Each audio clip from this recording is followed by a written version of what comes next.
morning YouTube and welcome back to the channel. This is IMAX Sports with another football video, and today I'm going over my Week 10 NFL predictions. This is a series on the channel I've been doing every single week. I really enjoy it. I go through all the games, I predict what the scores are going to be, and I've been generally correct. There are some games that I've been getting incorrect because I've predicted upsets or because an upset occurred, but I think that it's a lot of fun. I think that my predictions are fairly accurate. I hope you guys enjoy the series, so make sure to leave a like, subscribe if you're new, and let's get right into the video.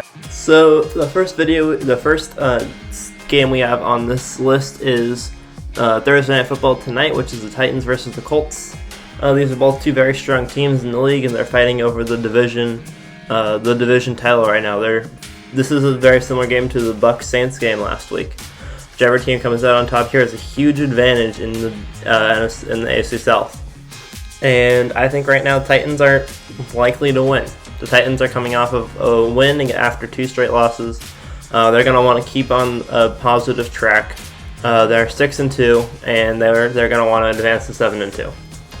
The Colts, on the other hand, are a more mediocre team. I think that they only have one more loss than the Titans, but I think that the Titans are considerably better of a team than the Colts. I think that they're both very strong teams, but I think the Titans have the upper hand in this matchup, so I think that they'll win by about 1 score in a pretty medium-scored game.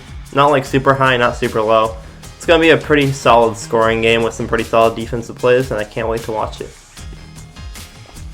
For the 1 o'clock games, we have the Lions versus the football team, the Bucs versus the Panthers, the Browns versus the Texans, the Giants versus the Eagles, and the Packers against the Jaguars. I think the Lions can win that game against the Washington football team. I think they can win by 2 scores.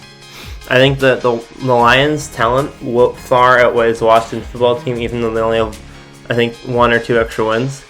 I think that it should be an easy win for the Lions. Bucs-Panthers, I think that the Bucs will win that game. It'll be a close game. The last time they played, it wasn't very close. It was the Bucs won, I think, by 2 scores. I think that this will be a 1-score game. I think that with Christian McCaffrey, the Panthers can make a run for it themselves, but I think that the Bucs, in the end, will have the advantage. Browns-Texans, I think that the Browns will beat the Texans 35-30.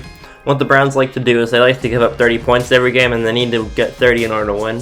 And I think that this week, against the Texans defense, they have a pretty solid chance of getting those 30 points that they need to save the game from their horrendous defense. Giants-Eagles, I can see the Giants winning that game 21-20. The Eagles won in their first matchup 21-20, or 23-22 I think it was, so I would not be surprised if the Giants ended up winning this one 21-20. It seems like any game between the teams in the NFC East against other teams in the NFC East end up being games where both teams score between 20 and 25 points, and it's like a 1-point victory, and it's not really like no teams are really better than the other, so I think that the Giants are going to win just to make it more interesting. I think that they're going to win, and it's just solely going to be because the world wants that division to be bad.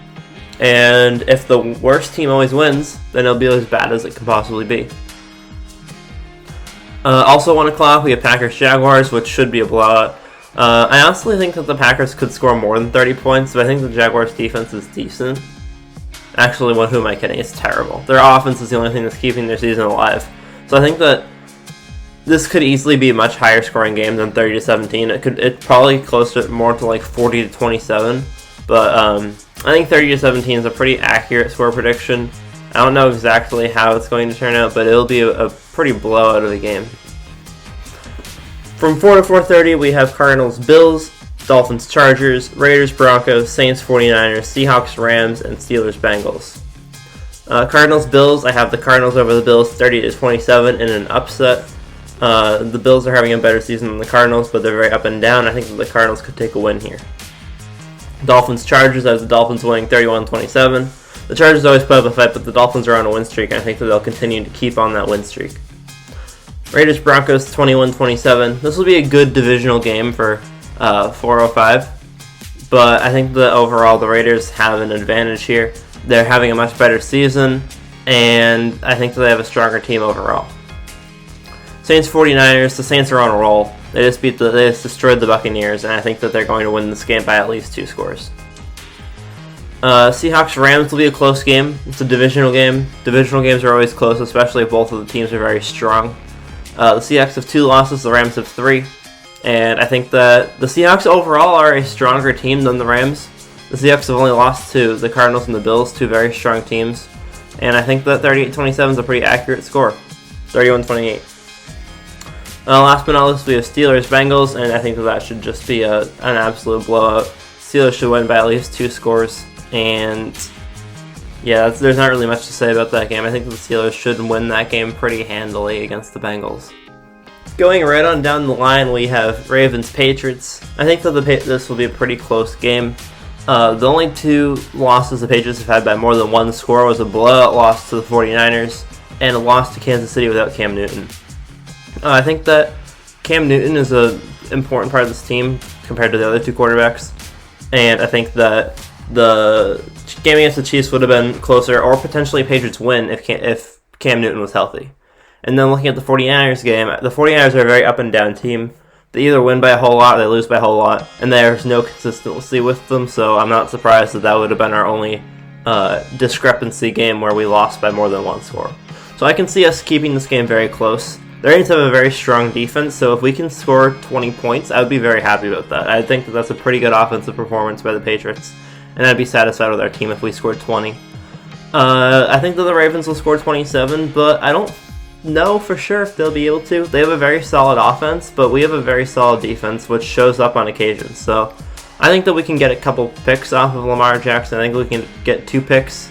I think that the only issue is that they run the football a lot, and we have a terrible running game.